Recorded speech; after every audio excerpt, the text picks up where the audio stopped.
the prime numbers up to a certain number n. So these are the header files we define. So the first method we talk about is this brutal method, just list out the prime numbers from up to number n. So you do this loop from I equal to 2 up to n. You just, for each of those I, you try to see if it's a prime or not. So what you need to do is do the j equal to 2, j times j less than I. And if I over j, mod j equals 0, flag equal true, which means it's I is actually a composite number.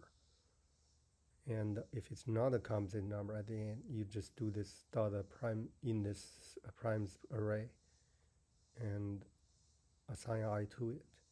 And this is the code to print out all the prime numbers. So that has a complexity of n times square root of n, because there's n numbers here in the outer loop and square root of n numbers inside loop. So that's the time complexity. And with adding a simple sieve,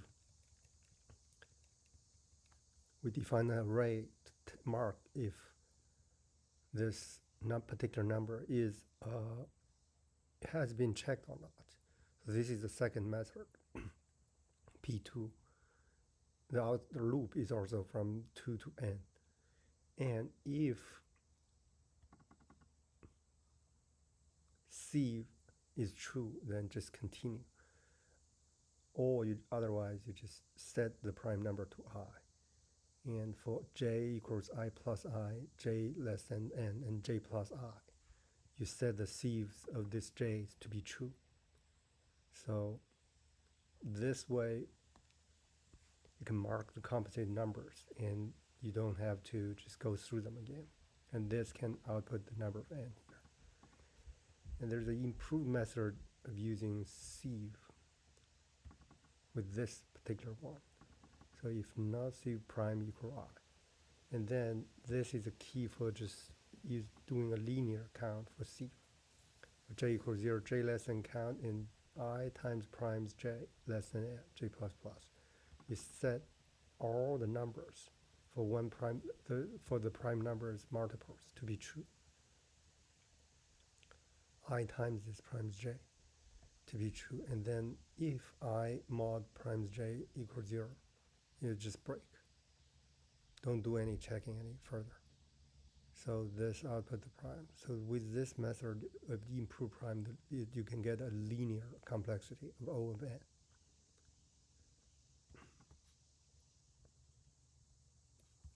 This is because this loop here shouldn't be taking too long. And now we talk about how to get the Euler 5 number in linear time with this linear sieve method combined in. Euler number, phi number for 1 is 1. For this, you just do this I, Euler I, set to be minus I. And same for this number here. If I mod prime equals 0, then Euler I times I j times prime j equals Euler I times prime j, break. And else is Euler times prime j minus 1. This will give you the count of all the numbers prime to n, but less than n. So this will output all these Euler numbers. And the main function is basically calling these numbers P1 and then compare the time that's between P2 and P3, for example. This gives you linear, definitely improvement in terms of time. P4 gives you the Euler 5 numbers. So that's the basic number theory related functions.